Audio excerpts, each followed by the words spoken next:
ਵਿਰਸਾ live TV ਦੇਖ ਰਹੇ ਸਾਰੇ ਦਰਸ਼ਕਾਂ ਦਾ ਸਵਾਗਤ ਹੈ। ਕਿਸਾਨਾਂ ਵੱਲੋਂ ਖੇਤੀ ਬਿੱਲਾਂ ਦੇ ਵਿਰੋਧ ਵਿੱਚ ਨਵਜੋਤ ਸਿੰਘ ਸਿੱਧੂ ਨੇ ਕੱਲ ਰੋਸ ਪ੍ਰਦਰਸ਼ਨ ਕੀਤਾ ਤੇ ਕਿਸਾਨਾਂ ਦੇ ਹੱਕਾਂ ਲਈ ਸੜਕਾਂ ਤੇ ਉਤਰੇ।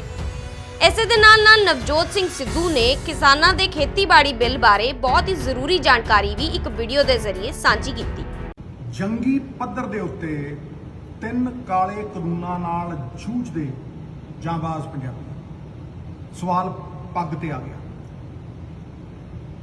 ਸਾਡੀ ਅਣਖ ਤੇ ਆ ਗਿਆ, ਸਾਡੀ ਹੋਂਦ ਤੇ ਆ ਗਿਆ ਔਰ ਸਾਡੇ ਸਰਮਾਏ ਤੇ ਜਿਹੜਾ ਪੀੜ੍ਹੀ ਦਰ ਪੀੜ੍ਹੀ ਬਣਾਇਆ ਹੋਇਆ ਹੈ ਉਹਦੇ ਤੇ ਆ ਗਿਆ। एकजुट होके संगठित होकर लड़ाई लड़न पे आ गया, क्योंकि कश्ती डूबेगी तो डूबेंगे सारे, कोई नहीं बचेंगे साथी हमारे। साडे प्राण ने किसान ते जे किसान ना रहा लभना कोई नहीं। इस करके अज इनकलाब दे नारे नूं हलारा देण दी सख्त जरूरत है, पर पहला समस्या नूं समझण दी लोड़ है। APMC ਦੀਆਂ ਮੰਡੀਆਂ ਤੇ ਜਿਹੜਾ ਸਕਸੈਸਫੁਲ MSP ਦਾ ਮਾਡਲ ਹੈ ਇਹ ਹੋਂਦ 'ਚ ਕਿਵੇਂ ਆਇਆ? ਗ੍ਰੀਨ ਰੈਵੋਲੂਸ਼ਨ ਦੀ ਲੋੜ ਪੰਜਾਬ ਨੂੰ ਸੀ? ਬਿਲਕੁਲ ਨਹੀਂ, ਇਹ ਹਿੰਦੁਸਤਾਨ ਨੂੰ ਲੋੜ ਸੀ ਔਰ ਸਾਰੇ ਦੇਸ਼ ਦਾ ਢਿੱਡ ਭਰਨ ਦੀ ਜਿਹੜੀ ਜ਼ਿੰਮੇਵਾਰੀ ਹੈ ਉਹ ਪੰਜਾਬ ਤੇ ਹਰਿਆਣੇ ਦੇ ਕਿਸਾਨਾਂ ਨੇ ਚੁੱਕੀ। 2% ਲੋਕ 60% ਨੂੰ ਰਜਾਉਂਦੇ ਰਹੇ। ਅੰਨਦਾਤਾ ਦਾ ਨਾਮ ਉਦੋਂ ਆਇਆ ਔਰ ਉਹ 5-6 ਪੀੜ੍ਹੀਆਂ ਦੀ ਮਿਹਨਤ ਲੱਗ ਕੇ ਸਰਕਾਰਾਂ ਦੀ ਇਨਵੈਸਟਮੈਂਟ ਲੱਗ ਕੇ ਤਾਂ ਜਾ ਕੇ ਇਹ ਇਨਫਰਾਸਟ੍ਰਕਚਰ ਬਣਿਆ। ਦੇਸ਼ ਦੇ 80 ਕਰੋੜ ਗਰੀਬ ਨੂੰ ਅੰਨ ਕੌਣ ਦਿੰਦਾ? ਕਿਤੇ ਗਲਤਫਹਿਮੀ 'ਚ ਨਾ ਰਹੀਓ ਵੀ ਦੇਸ਼ ਦਾ ਪੂੰਜੀਪਤੀ ਦਿੰਦਾ ਹੈ ਜਾਂ ਸਰਕਾਰਾਂ ਦਿੰਦੀਆਂ ਨੇ, ਨਹੀਂ, ਇਹ ਕਿਸਾਨ ਦਿੰਦਾ। ਮੈਂ ਸਮਝਾਉਣਾ ਕਿੱਦਾਂ। 1980 ਤੋਂ ਦੇਖ ਲਓ, ਇੰਪਲੋਈ ਦੀ ਜਿਹੜੀ ਇਨਕਮ ਹੈ ਉਹਦੀ ਤਨਖਾਹ ਹੈ 200%, ਕਿਸੇ ਦੀ 400%, ਜਿਹੜਾ ਪ੍ਰਾਈਵੇਟ ਕੰਪਨੀਆਂ 'ਚ ਕੰਮ ਕਰਦਾ ਹੈ 500%, 1000 ਗੁਣਾ। ਇਹ ਕੰਪਨੀਆਂ ਦੇ ਜਿਹੜੇ EMPLOYE ਨੇ 1000 ਗੁਣਾ ਉਹਨਾਂ ਦੀ ਇਨਕਮ ਵਧ ਗਈ, ਲੇਕਿਨ ਕਿਸਾਨ ਦੀ MSP ਸਿਰਫ 15 ਗੁਣਾ ਵਧੀ ਹੈ। MSP ਸਰਕਾਰ ਘੱਟ ਰੱਖਦੀ ਹੈ, ਅਨਾਜ ਸਸਤਾ ਚੁੱਕ ਕੇ ਉਹ ਗਰੀਬਾਂ ਨੂੰ ਵੰਡਦੀ ਹੈ। ਉਹ ਵਡਮੁੱਲਾ ਯੋਗਦਾਨ ਵੀ ਕਿਸਾਨ ਦਾ ਹੈ, ਕਿਸਾਨ ਦੇ ਖੂਨ ਪਸੀਨੇ ਦਾ। MSP ਵਧਾਉਣੀ ਤਾਂ ਕੀ ਸੀ? ਇਹ ਕਾਲੇ ਕਾਨੂੰਨ ਲਿਆ ਕੇ ਸਰਕਾਰ ਕਿਸਾਨਾਂ ਨੂੰ ਦਰਕਿਨਾਰ ਕਰ ਰਹੀ ਹੈ। यूज एंड थ्रो वाली पॉलिसी है। मतलब निकल गया है तो पहचानते नहीं, यूं जा रहे हैं जैसे हमें जानते नहीं। ਤੇ ਜਿਹੜੇ ਸਟੇਟਾਂ 'ਚ ਜਿਹੜੇ ਰਾਜਾਂ ਦੇ ਵਿੱਚ ਇਹ APMC ਦੀਆਂ ਮੰਡੀਆਂ ਪਹਿਲਾਂ ਹੀ ਰੱਦ ਕੀਤੀਆਂ ਜਾ ਚੁੱਕੀਆਂ ਨੇ, ਉੱਥੇ ਪ੍ਰਮਾਣ ਦੇ ਤੌਰ ਤੇ ਦੇਖ ਲਓ ਕਿ ਅੰਨਦਾਤਾ ਦਰ ਦੀਆਂ ਠੋਕਰਾਂ ਖਾਂਦਾ ਹੈ ਤੇ ਲੇਬਰ ਕਰਨ ਤੇ ਮਜਬੂਰ ਹੋਇਆ ਹੋਇਆ। ਜਗ ਜ਼ਾਹਿਰ ਹੈ ਕਿ ਸਿਰਫ 6% ਲੋਕਾਂ ਨੂੰ MSP ਮਿਲਦੀ ਸੀ ਕਿਸਾਨਾਂ 'ਚੋਂ, ਔਰ ਜਿਹੜੇ 94% ਫ੍ਰੀ ਮਾਰਕੀਟ 'ਚ ਘੁੰਮ ਰਹੇ ਆ ਉਹਨਾਂ ਦੀ ਹਾਲਤ ਦੇਖ ਲਓ, ਬਦਨੋਂ ਬੱਤਰ। ਪੂੰਜੀਪਤੀਆਂ ਨੂੰ ਤੁਸੀਂ ਆਊਟ ਆਫ ਦੀ ਵੇ, ਜਿਹਨੂੰ ਲੋੜ ਨਹੀਂ ਉਹਨੂੰ ਤੁਸੀਂ ਆਊਟ ਆਫ ਦੀ ਵੇ ਜਾ ਕੇ ਮਦਦ ਕਰਦੇ ਹੋ। ਰੈਵਨਿਊਜ਼ ਫੋਰਗੋਨ ਦੇ ਵਿੱਚ 4-5 ਲੱਖ ਕਰੋੜ ਰੁਪਏ ਦੇ ਹਰ ਸਾਲ ਤੁਸੀਂ ਟੈਕਸ ਛੱਡਦੇ ਹੋ। ਉਹਨਾਂ ਨੂੰ ਟੈਕਸਾਂ ਦੇ ਵਿੱਚ ਵੀ ਛੂਟ ਦਿੰਦੇ ਹੋ, ਉਹਨਾਂ ਨੂੰ ਸਬਸਿਡੀਆਂ ਵੀ ਦਿੰਦੇ ਹੋ, ਤੇ ਜਦੋਂ ਕਿਸਾਨ ਨੂੰ MSP ਦੇਣੀ ਹੁੰਦੀ ਹੈ ਹਾਹਾਕਾਰ ਮਚ ਜਾਂਦਾ, ਉਲਟੀ ਗੰਗਾ ਵਹਿੰਦੀ ਹੈ। ਅੱਜ ਤੇ ਇਕਨੋਮੀ ਡੁੱਬੀ ਪਈ ਹੈ, ਰਿਸੈਸ਼ਨ ਵੱਲ ਨੂੰ ਵਧ ਰਹੀ ਹੈ, ਅੱਜ ਤੁਸੀਂ ਕਿਸਾਨ ਮਾਰ ਰਹੇ ਹੋ। ਲੇਕਿਨ ਮੈਂ ਇਹ ਪੁੱਛਦਾ ਕਿ ਜਦੋਂ ਇਕਨੋਮੀ 8% ਤੇ ਗਰੋ ਕਰ ਰਹੀ ਸੀ ਉਦੋਂ ਵੀ ਇੰਪਲੋਇਮੈਂਟ ਜਿਹੜੀ ਹੈ 0.4% ਸੀ, ਉਦੋਂ ਵੀ ਫਾਇਦਾ ਸਾਰਾ ਪੂੰਜੀਪਤੀਆਂ ਨੂੰ ਜਾਂਦਾ ਸੀ। ਸਾਰੀਆਂ ਪਬਲਿਕ ਸੈਕਟਰ ਕੰਪਨੀਆਂ ਮਾਰਤੀਆਂ, ਭੇਲ ਮਾਰਤੀ, BSNL ਮਾਰਤੀ, ONGC ਘਾਟੇ ਦੇ ਵਿੱਚ ਜਾ ਰਹੀ ਹੈ, ਵੱਡੇ ਵੱਡੇ ਬੈਂਕ ਅੱਜ MPਆਂ ਦੇ ਘਾਟੇ ਦੇ ਵਿੱਚ ਖਤਮ ਹੋ ਰਹੇ ਨੇ, ਤੇ ਹੁਣ ਤੁਸੀਂ ਕਿਸਾਨ ਦੀ ਮੰਡੀ ਦੇ ਮਗਰ ਪੈ ਗਏ ਹੋ। ਇਹ ਕਿੱਥੋਂ ਦਾ ਇਨਸਾਫ ਹੈ?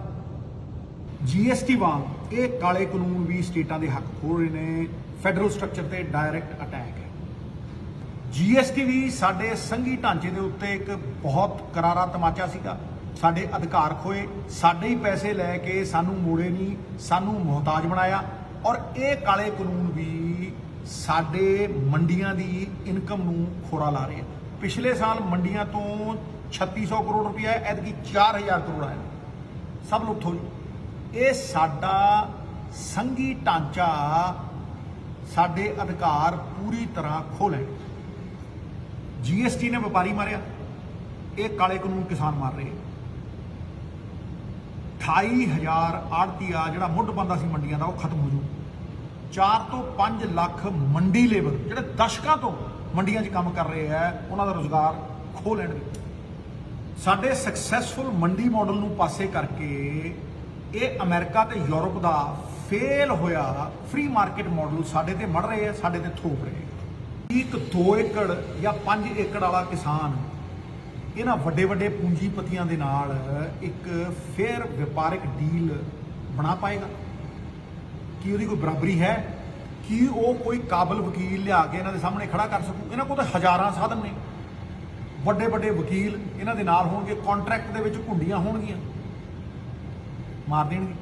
ਤੇ ਜੇ ਕੋਈ ਵਿਵਾਦ ਹੋ ਗਿਆ, ਕੋਈ ਡਿਸਪਿਊਟ ਹੋ ਗਿਆ, ਤੇ ਬੰਦਾ ਸਿਵਲ ਕੋਰਟ 'ਚ ਨਹੀਂ ਜਾ ਸਕਦਾ, ਉਹਨੂੰ ਡੀਸੀ ਜਾਂ ਐਸਡੀਐਮ ਦੇ ਕੋਲ ਜਾਣਾ ਪਊ, ਜਿਹਨੂੰ ਦਿਸ਼ਾ ਨਿਰਦੇਸ਼ ਸੈਂਟਰ ਦੀ ਸਰਕਾਰ ਦਊਗੀ। ਔਰ ਤੁਹਾਡੇ ਐਮਐਲਏ, ਤੁਹਾਡੇ ਮੰਤਰੀ ਦਰਸ਼ਨੀ ਘੋੜੇ ਬਣਾ ਕੇ ਖੜਾ ਕਰ ਦੇਣਗੇ। ਇਹ ਤੁਹਾਡੀ ਕੋਈ ਮਦਦ ਨਹੀਂ ਕਰ ਸਕਣਗੇ। ਉਹ ਹੈ ਨਾ ਧੱਕਾ। ਮੈਂ ਫੇਰ ਚੇਤਾਵਨੀ ਦਿੰਦਾ ਕਿ ਇਹ ਕਾਲੇ ਕਾਨੂੰਨਾਂ ਦਾ ਅਸਰ ਉਹਨਾਂ ਲੋਕਾਂ ਤੇ ਵੀ ਆਊ ਜਿਹੜਾ ਕਿਸਾਨ ਨਹੀਂ ਹੈ। ਫੂਡ ਇਨਫਲੇਸ਼ਨ ਆਊ, ਅੰਨ ਦੀਆਂ ਕੀਮਤਾਂ 7ਵੇਂ ਅਸਮਾਨ ਤੇ ਹੋਣਗੀਆਂ, ਔਰ ਫਾਇਦਾ ਜਿਹੜਾ ਹੈ ਉਹ ਵੱਡੇ ਪੂੰਜੀਪਤੀਆਂ ਨੂੰ ਜਾਊ, ਕਿਸਾਨ ਨੂੰ ਨਹੀਂ ਜਾਣਾ। ਲਿਖ ਲਓ, ਇਸ ਕਾਨੂੰਨ ਤਹਿਤ ਸਰਕਾਰ ਨੇ ਅੰਨ ਨੂੰ ਐਸੈਂਸ਼ੀਅਲ ਕਮੋਡਿਟੀਜ਼ ਚੋਂ ਬਾਹਰ ਕੱਢ ਦਿੱਤਾ ਹੈ, ਹੋਰਡਿੰਗ ਨੂੰ ਲੈਜੀਟਿਮਾਈਜ਼ ਕਰ ਦਿੱਤਾ ਹੈ। ਤੁਸੀਂ ਅਨਾਜ ਨੂੰ ਹੋਰਡ ਕਰੋ ਤੇ ਫਿਰ 50 ਗੁਣਾ ਜਾਂ 100 ਗੁਣਾ ਕੀਮਤਾਂ ਦੇ ਉੱਤੇ ਵੇਚੋ। ਇਹ ਤੇ ਢੇਰਗਰਦੀ ਹੈ। ਇੰਨਾ ਹੀ ਨਹੀਂ, ਇੱਕ ਹੋਰ ਘਾਤਕ ਬਿੱਲ ਤਿਆਰ ਕਰੀ ਬੈਠੇ ਆ, ਵਿਚ will be the last nail in our ਕਾਫਿਨ, ਖਤਮ ਕਰ ਦੂਗਾ ਪੰਜਾਬ ਨੂੰ। ਉਹ ਹੈ ਇਲੈਕਟ੍ਰਿਸਿਟੀ ਅਮੈਂਡਮੈਂਟ ਬਿੱਲ।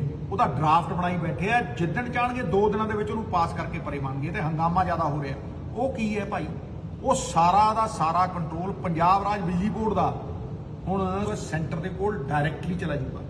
ਔਰ ਤੁਹਾਨੂੰ ਮੈਂ ਇਹ ਦੱਸ ਦਿੰਦਾ, ਉਹਦਾ ਅਸਰ ਸਭ ਤੋਂ ਵੱਡਾ ਪੰਜਾਬ ਦੇ ਉੱਤੇ ਇਹ ਆਊਗਾ ਕਿ ਤੁਹਾਡੀਆਂ ਸਬਸਿਡੀਆਂ ਬੰਦ ਕਰ ਦੇਣਗੇ।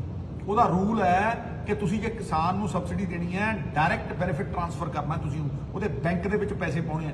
ਤੇ ਜਿਹੜੀ ਸਰਕਾਰ ਪਹਿਲਾਂ ਹੀ GST ਨਹੀਂ ਲੈ ਸਕੀ ਔਰ ਅੱਜ ਕਰਜ਼ਾਈ ਹੋਈ ਪਈ ਹੈ, ਉਹ 10,000 ਕਰੋੜ ਰੁਪਈਆ ਕਿਸਾਨਾਂ ਦੇ ਬੈਂਕਾਂ ਦੇ ਵਿੱਚ ਕਿੱਥੋਂ ਪਾਊ? ਖਤਮ ਕਰ ਦੇਣਗੇ ਸਾਡਾ ਸਿਸਟਮ ਸਾਰਾ। ਮੁਹਤਾਜ ਬਣਾ ਦੇਣਗੇ, ਹੱਥ 'ਚ ਠੂਠਾ ਦੇ ਦੇਣਗੇ।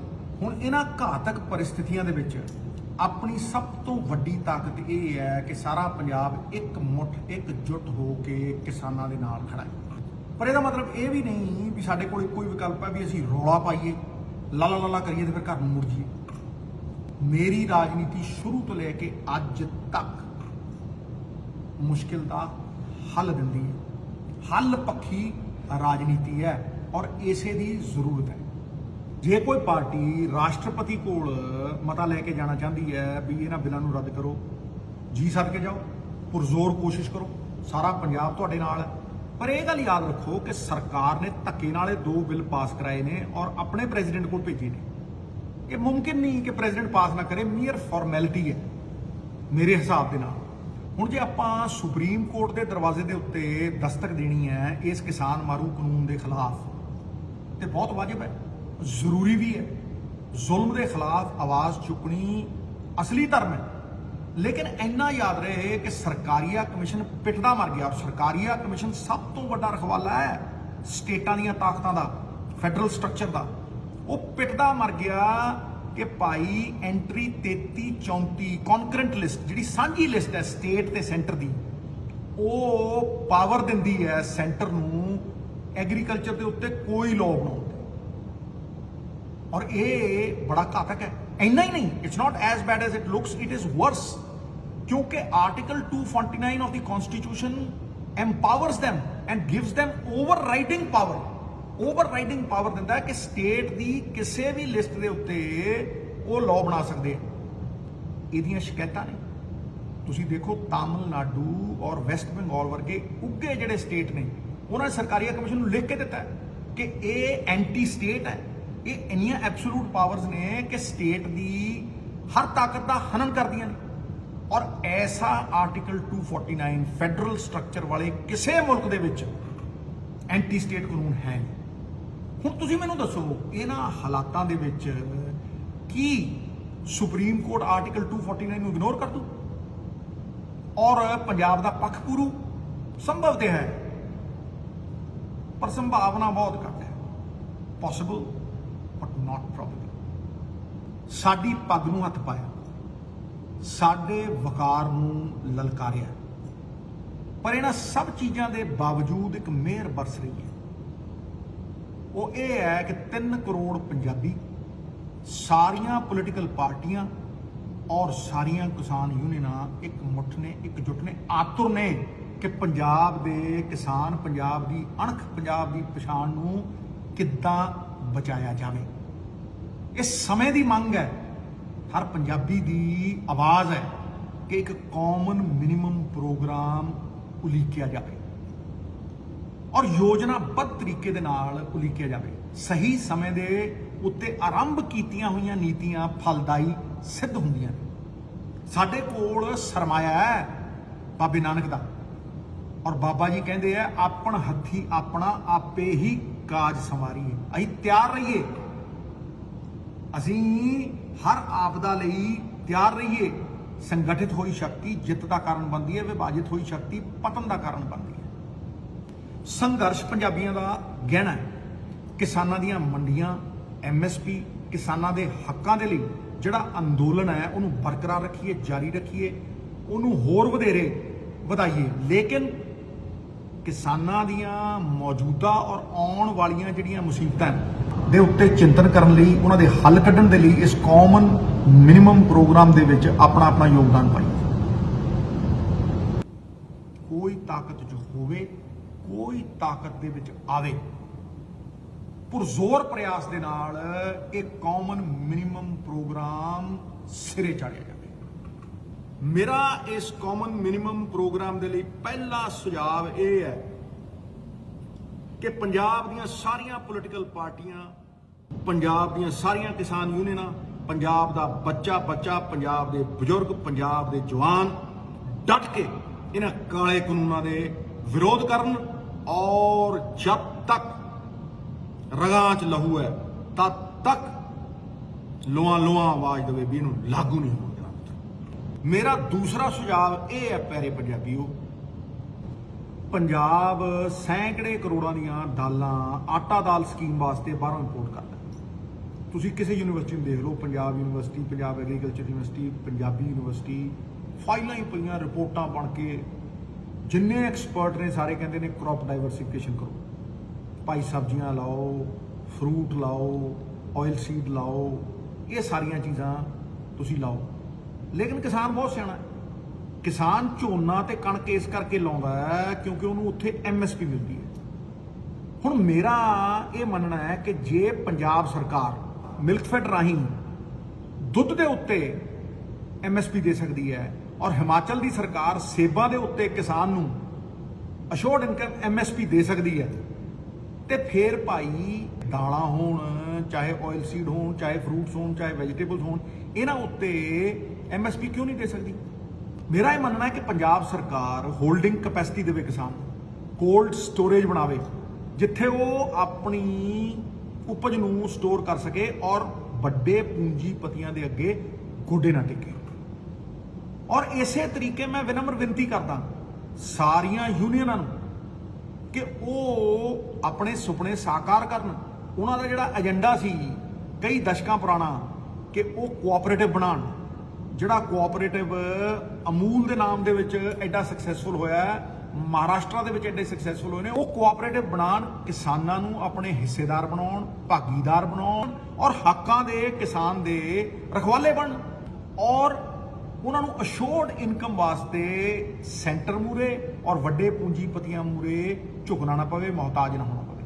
ਆਪਣਾ ਮੁਕੱਦਰ ਉਹਨਾਂ ਦੇ ਹੱਥ ਦੇ ਵਿੱਚ ਰਹੇ, ਸਟੇਟ ਗਵਰਨਮੈਂਟ ਉਹਨਾਂ ਨੂੰ ਸਟੋਰੇਜ ਕੈਪੈਸਿਟੀ ਦੇਵੇ, ਉਹਨਾਂ ਨੂੰ ਅਸ਼ੋਰਡ ਇਨਕਮ ਦੇਵੇ ਤਾਂ ਕਿ ਕਿਸਾਨ ਕਦੇ ਮੁਹਤਾਜ ਨਾ ਹੋਵੇ ਔਰ ਬਰਾਬਰੀ ਦੇ ਉੱਤੇ ਅੱਖਾਂ 'ਚ ਅੱਖ ਪਾ ਕੇ ਖੜੇ, ਤੇ ਕਿਸਾਨ ਪੰਜਾਬ ਦੀਆਂ ਆਪਣੀਆਂ ਪੁਸ਼ਤੈਨੀ ਮੰਡੀਆਂ ਦਾ ਤੇ MSP ਦਾ ਪੂਰਾ ਲਾਹਾ ਲੈ ਸਕੇ।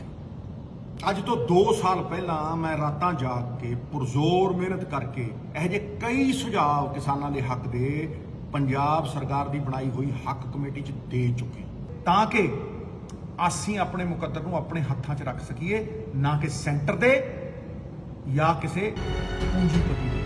ਬਹਾਦਰ ਕਦ ਕਿਸੇ ਦਾ ਆਸਰਾ ਅਹਿਸਾਨ ਲੈਂਦੇ ਨੇ, ਉਸੇ ਨੂੰ ਕਰ ਗੁਜ਼ਰਦੇ ਨੇ ਦਮਨ 'ਚ। ਮਿੱਤਰੋ, ਲੜਾਈ ਜਿੰਨੀ ਜੋਸ਼ਦੀ ਹੈ ਉਨੀ ਹੋਸ਼ਦੀ ਹੈ।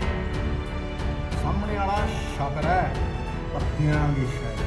ਮੈਂ ਕੱਲ ਨੂੰ ਸੜਕ ਦੇ ਉੱਤੇ ਆਪਣਾ ਦਿਲ ਤੋਂ सरफरोशी की तमन्ना अब हमारे दिल में है। देखना हुजूर कितना वक्त आने पे बता देंगे तुझे ऐ आसमां।